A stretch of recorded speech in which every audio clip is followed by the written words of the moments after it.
வணக்கம்.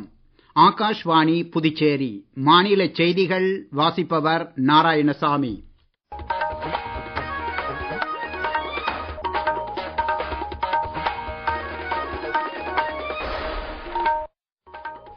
தலைப்புச் செய்திகள். பொதுத் தேர்வுகள் சட்ட திருத்த மசோதா 2026க்கு குடியரசுத் தலைவர் திருமதி திரௌபதி முர்மு ஒப்புதல் அளித்துள்ளார்.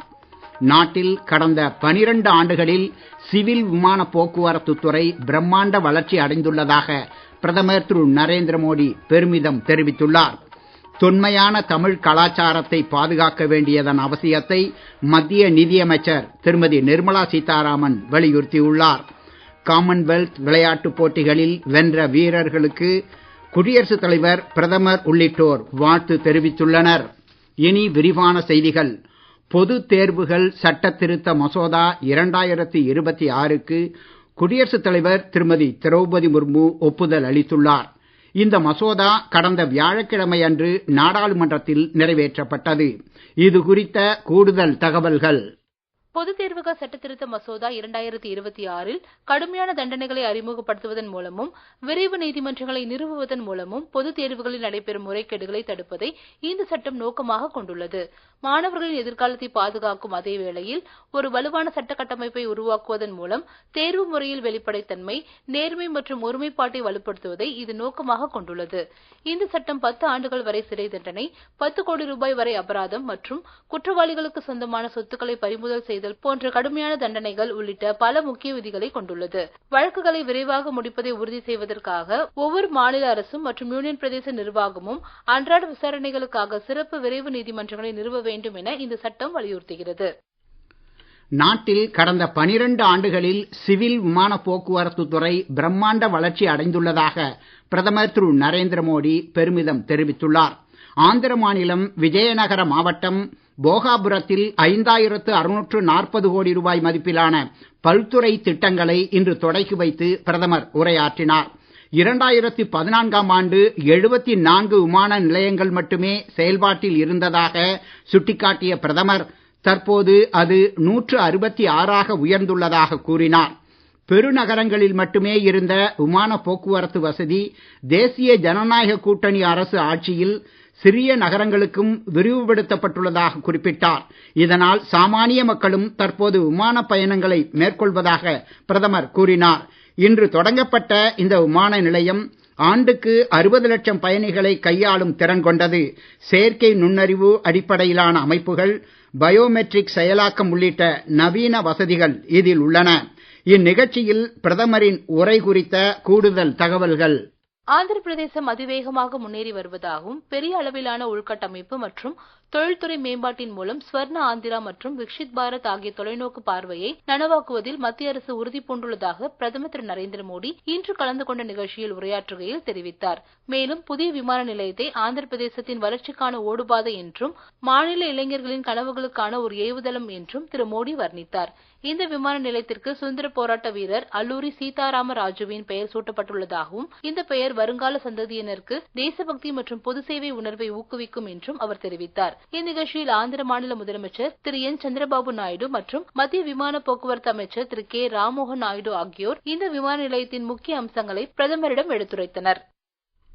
மத்திய உள்துறை மற்றும் கூட்டுறவுத்துறை அமைச்சர் திரு அமித்ஷா 2 நாள் பயணமாக நேற்று புனே சென்றுள்ளார். அங்கு இன்று நடைபெற்ற விழாவில் தேசிய பாதுகாப்பு ஆலோசகர் திரு அஜித் தோவலுக்கு லோக்மான்ய திலக் நினைவு தேசிய விருதை வழங்கினார்.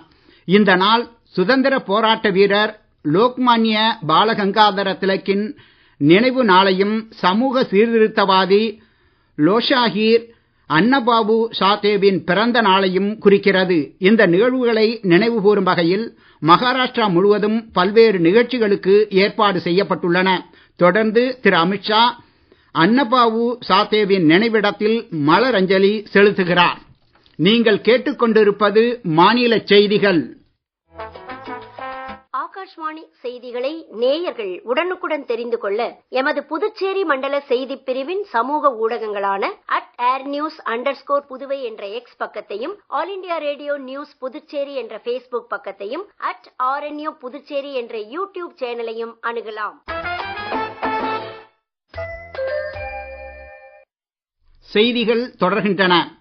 தொன்மையான தமிழ் கலாச்சாரத்தை பாதுகாத்து பராமரிக்க வேண்டியதன் அவசியத்தை மத்திய நிதியமைச்சர் திருமதி நிர்மலா சீதாராமன் வலியுறுத்தியுள்ளார். சென்னையில் 12 திருமுறைகள் திருச்செந்தூர் தலபுராணம் தொடர்பான புத்தக வெளியீட்டு விழாவில் இன்று உரையாற்றிய அவர், இலக்கியத்தின் வளத்தை செறிவூட்ட தமிழ் மொழியால் இயலும் என்று குறிப்பிட்டார்.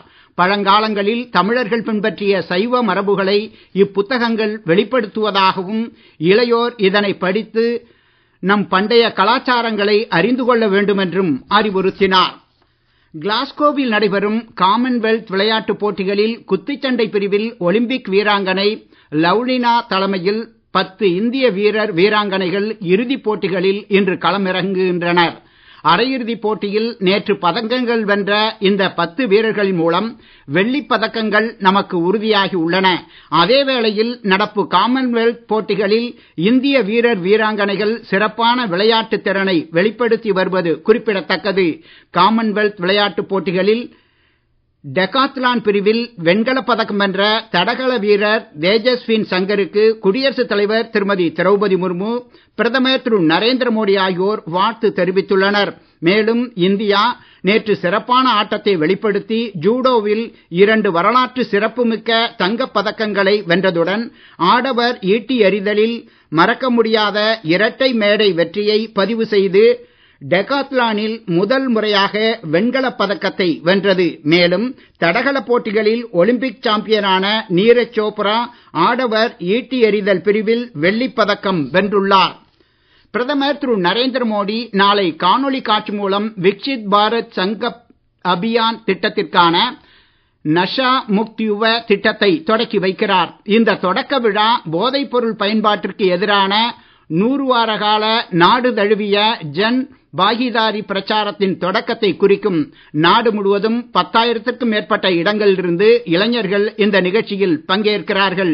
மை பாரத் தன்னார்வலர்கள், மை பாரத் தேசிய சேவை திட்ட தன்னார்வலர்கள், இளைஞர் மன்றங்கள், பள்ளிகள், கல்லூரிகள், பல்கலைக்கழகங்கள், தன்னார்வ தொண்டு நிறுவனங்கள், தொழில் சங்கங்களின் இளைஞர் பிரிவுகள் மற்றும் 125க்கும் மேற்பட்ட கூட்டாளர் ஆன்மீக அமைப்புகளும் இந்த நிகழ்ச்சியில் காணொளி வாயிலாக இணைகின்றனர்.